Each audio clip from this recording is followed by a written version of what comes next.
దశ ఎన్నికల్లో గుజరాత్లోని రాజ్కోట్ నియోజకవర్గం గురించి అంతటా చర్చ జరుగుతోంది.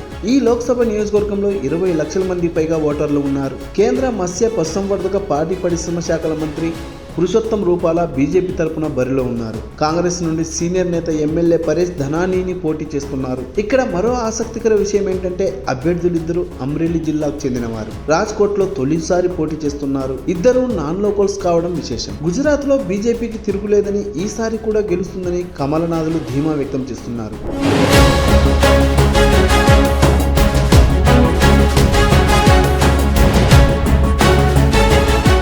అయితే గుజరాత్లో ప్రధాని మోదీ మేనియా, బీజేపీ జోష్ ఉన్నప్పటికీ పరేష్ ధనానీని తక్కువ అంచనా వేయడానికి వీల్లేదు. 2002 గుజరాత్ రాష్ట్ర అసెంబ్లీ ఎన్నికల్లో పురుషోత్తం రూపాలపై పరేష్ ధనానీ 2 లక్షల ఓట్ల తేడాతో విజయం సాధించారు. ఇప్పుడు 21 ఏళ్ల తర్వాత మళ్లీ వీరిద్దరూ నువ్వా నేనా అన్నట్లుగా ఢీకుంటున్నారు. అయితే రాజ్కోట్లో రూపాలపై కొన్ని వర్గాల నుండి వ్యతిరేకత వ్యక్తమవుతోంది. రాజులు కూడా బ్రిటిష్ వారికి తల వంచి వారితో కుటుంబ బంధాలను ప్రారంభించారని ఇటీవల ఆయన ఎన్నికల ప్రచారంలో అన్నారు. అంతేకాదు తమ కుమార్తెలనిచ్చి కూడా వివాహం చేశారని కామెంట్ చేయడంతో క్షత్రియ సమాజం భగ్గుమంది. వారి నుండి తీవ్ర వ్యతిరేకత వ్యక్తమవుతోంది. అక్కడ అభ్యర్థిని మార్చాలని డిమాండ్ చేశారు కూడా. తమకు బీజేపీ, మోదీ అంటే గౌరవం ఉందని, కానీ పురుషోత్తం రూపాల వంటి వారికి తాము ఓటు వేయలేమని స్పష్టం చేశారు వారు. ఈ పరిణామాల నేపథ్యంలో పురుషోత్తం రూపాల క్షత్రియ సమాజానికి క్షమాపణలు సైతం చెప్పారు. అయినప్పటికీ క్షత్రియ ప్రజలు మాత్రం వినడం లేదు. ఆయనకు ఓటు వేసే ప్రసక్తే లేదని చెబుతున్నారు.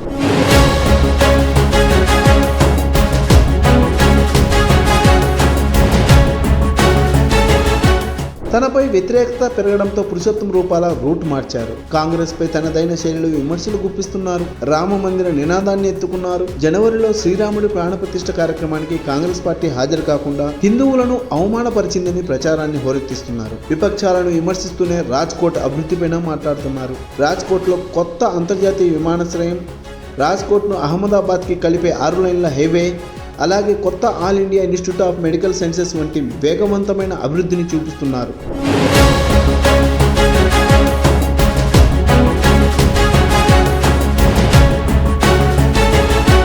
అటు కాంగ్రెస్ అభ్యర్థి పరేష్ ధనానీ కూడా బీజేపీ అభివృద్ధిని పక్కన పెట్టి కుల మతాల ప్రాతిపదికన ప్రజలను విడదీస్తోందని మండిపడుతున్నారు. పురుషోత్తం రూపాలపై ఉన్న వ్యతిరేకత తనకు కలిసి వస్తుందని భావిస్తున్నారు పరేష్ ధనానీ. ఈ ఎన్నికల్లో ఖచ్చితంగా విజయం సాధిస్తానని ధీమా వ్యక్తం చేస్తున్నారు.